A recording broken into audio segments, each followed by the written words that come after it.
السلام علیکم جی، میں آپ کے ساتھ کچھ چیزیں شیئر کرنے لگا ہوں یورپ کے حوالے سے، فرانس کے حوالے سے۔ ریسنٹلی میں ٹور کر کے آیا ہوں، فیملی کے ساتھ تھا۔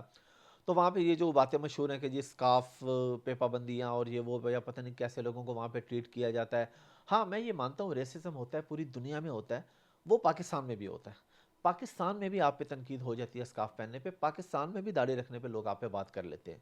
یہ کوئی غلط میں بات نہیں کر رہا، بالکل صحیح بات بتا رہا ہوں، پاکستان میں بھی ایسا ہوتا ہے۔ اب وہاں کی اگر میں بات کروں تو وہاں پہ جو ہمارے مائنڈ میں تھا ویسا بالکل بھی نہیں تھا۔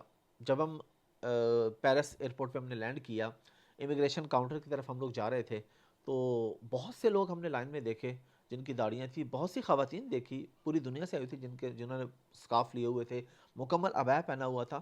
تو ہمیں کچھ ایسا نہیں فیل ہوا کہ کسی کو بہت غور سے دیکھا جا رہا ہے یا کچھ ایسا ہو۔ میں آپ کے ساتھ ایک اور واقعہ جو میری مسز کی نماز والا واقعہ، وہ میں آپ سے لازمی ڈسکس کرتا ہوں اس کے بعد انشاءاللہ۔ اچھا، اب جب ہم امیگریشن کاؤنٹر پہ گئے تو میرے دماغ میں کچھ دوستوں نے بٹھایا ہوا تھا کہ بھائی دیکھ لیں، آپ وہاں جا رہے ہیں، آپ کا نام حافظ احمد ہے، حافظ آپ کے نام کے ساتھ ہے، آپ کی داڑھی بھی ہے، آپ کے مسز نے سکارف لیا، آپ کو تو وہ بٹھائیں گے ہی بٹھائیں گے۔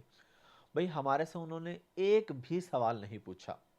جیسے ہی وہ امیگریشن کاؤنٹر پہ جو آفیسر بیٹھی تھی، انہوں نے پاسپورٹ لیا، تو کچھ اور ویزے لگے ہوئے تھے، پہلے وہ آ رہے تھے، انہوں نے وہ اس کو آگے دیکھتی گئی۔ جیسے ہی فرانس کا ویزا آیا، انہوں نے پوچھا کہ جب وہ لوگ وزٹ کے لیے، میں نے کہا ہاں جی، تک انہوں نے اسٹیمپ لگائی اور ہم ایئرپورٹ سے باہر، کوئی کوشچن نہیں ہم سے کیا گیا۔ پھر جب ہم اپنے ہوٹل میں آئے، ہوٹل کے باہر ہم لوگ دیکھ رہے تھے بوڑھی خواتین بھی، جوان لڑکیاں بھی، پاکستانی بھی اور ملکوں کی بھی، اسکارف لیے ہوئے ہیں، عبایا لیا ہوا ہے، گھوم رہی ہیں، اکیلی جا رہی ہیں، کوئی پرابلم نہیں فیس کیا۔ ہم پورے یورپ گھومے ہیں اور بھی کافی ساری کنٹریز گھومے ہیں، پورا تو نہیں کیسے، یعنی 4-5 کنٹریز گھومے ہیں۔ سوئٹزرلینڈ گئے، جرمنی گئے، بیلجیم گئے، پھر ہم لوگ نیدرلینڈز گئے، ہمیں کہیں پہ بھی کوئی پرابلم نہیں فیس کرنی پڑی۔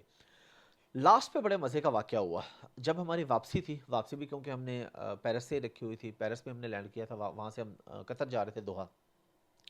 تو ہم لوگ لیٹ ہو گئے تھوڑا، ہوٹل سے نکلے تھوڑا لیٹ ہو گئے، ایئرپورٹ پہ جب پہنچے تو امیگریشن وغیرہ کرواتے ہمیں نا، ہم بالکل لاسٹ پہ تھے۔ پھر جب ہم وہاں سے امیگریشن کاؤنٹر کے بعد نکلے تو وہاں پہ بھی آگے تھوڑا رش تھا، تو ہم یعنی اتنا لیٹ ہو گئے کہ لاسٹ کال ہمارا نام لیا جا رہا تھا، تو کیونکہ کافی چل کے بھی جانا پڑتا ہے نا، گیٹ کافی آگے تھا جا کے، جہاں سے ہم نے انٹر ہونا تھا پلین میں۔ تو وہاں پہ ہمارا نام لیا جا رہا تھا، میرا نام، میری مسز کا نام اور میری بیٹی کا نام، کہ جی لاسٹ کال، اور مطلب ہاں صرف ہم لوگ ہی رہ گئے تھے۔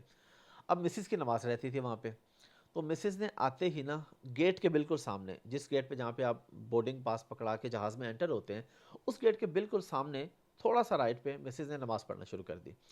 اور جب وہ لاسٹ کال انہوں نے 2-3 دفعہ کہا، جب ہمارا نام 2-3 دفعہ لیا، میں فوراً امیگریشن کاؤنٹر پہ، وہ بورڈنگ کاؤنٹر پہ گیا، اور میں نے ادھر جا کے، عائشہ میرے ساتھ ہی میری بیٹی، میں نے جا کے اپنے دونوں کے بورڈنگ پاسز دیے، میں نے کہا جی وہ میری مسز نماز پڑھ رہی ہیں تو وہ فری ہو کے آتی ہے۔ میں نے اس دوران اپنے مسز کو آواز دے دی تھوڑی سی کہ یار ذرا جلدی نماز پڑھ لو، ذرا قریب ہی تھی، وہ سن رہی تھی۔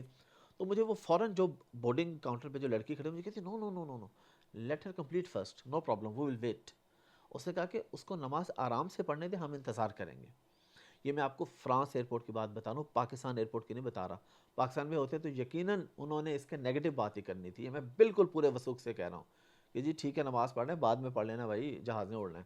پاکستان میں ہوتے تو یہ ہونا تھا، 100% یہی ہونا تھا۔ لیکن وہاں پہ مجھے لگ رہا تھا کہ اب یہ کہے گی بھائی نماز تمہاری ہے، نماز بعد میں پڑھ لینا، یہاں سے پہلے پلین میں بیٹھو آگے۔ لیکن جیسے ہی میں نے اپنی وائف کو آواز دی تو اسے مجھے لڑکی نے روک دیا، فوراً کہتی ہے نہیں آپ ان کو نماز آرام سے فنش کرنے دیں، ہم ویٹ کر رہے ہیں ان کا۔ یہ چیز جب میں نے وہاں پہ دیکھی تو میں حیران رہ گیا کہ یار دیکھیں ہمیں کیا ہمارے دماغوں میں بھرا جاتا ہے اور اصل میں کیا ہوتا ہے۔ تو اس لیے ایک بات اپنے چیز میں اپنے مائنڈ میں بٹھا لیں، کسی بھی انسان کے حوالے سے، کسی بھی شہر کے حوالے سے، کسی بھی ملک کے حوالے سے، جب تک آپ اس سے ملے نہیں ہیں، اس شہر یا اس ملک میں گئے نہیں ہیں، آپ کو لوگ جو کچھ بتانا اس پہ یقین نہ کریں۔ یہ بلا وجہ ہمارے دماغ خراب کرنے کے لیے چیزیں ہوتی ہیں۔ میری بہت سی پوڈ کاسٹ کے اندر میں ذکر کرتا ہوں کہ فلاں بندے کو کے بارے میں مجھے یہ کچھ بتایا گیا، میں نے جا کے دیکھا تو بالکل ہی الٹا وہ بندہ، یار شعیب اختر کی میں بات کروں، انتہائی ڈاؤن ٹو ارتھ، مجھے بتایا گیا یار جائیں گے آپ کو تو بڑا مسئلہ ہوگا، بہت تنگ کرے گا، یہ ہے وہ ہے۔ تو ایک بات اپنے مائنڈ میں بٹھا لیں کہ کبھی بھی کسی کی باتوں میں نہ آئیں، کسی کے بھی بارے میں، جب تک آپ اسے مل نہیں لیتے۔ اب یہاں پہ بیٹھ کے اگر آپ کو کسی کے بارے میں، کسی کنٹری کے بارے میں کہا جاتا ہے وہاں پہ مسلمانوں کے ساتھ یہ ہوتا ہے وہ ہوتا ہے، میں تو بھی پریکٹیکلی دیکھ کے آیا ہوں، 15 دن وہاں پہ رہ کے ہوں، مجھے تو کوئی ایسا، اور میں مان رہا ہوں ہو جاتا ہوگا، وہ میں کہہ رہا ہوں پاکستان میں بھی ہو جاتا ہے، وہاں بھی ہو جاتا ہوگا۔ لیکن ایسا نہیں ہے کہ جاتے ہوئے لڑکی نے سکارف لیا ہے تو اس پہ آوازیں کسنا شروع ہو جائیں، لڑکے کی داڑھی ہے تو آوازیں کسنا شروع ہو جائیں، ایسا بالکل بھی نہیں ہوتا۔ انگلینڈ میں میں پہلے 3 سال رہا ہوں، مجھے 3 سالوں میں کبھی ریسزم کا سامنا نہیں کرنا پڑا. اکا دکا واقعہ میں نے خود وہاں ہوتے ہوں مجھے لوگ ملے انہوں نے کہا جی میں آج جا رہا تھا مجھے فلاں 4 لوگوں نے آواز کس دی. میں نے کہا یار یہ تو ہر جگہ ہو جاتا ہے. تو اس چیز کا ہمیشہ خیال رکھیں کہ جب تک پریکٹیکلی کوئی چیز نہ دیکھ لیں کسی کی باتوں میں آ کے کبھی یقین نہ کریں.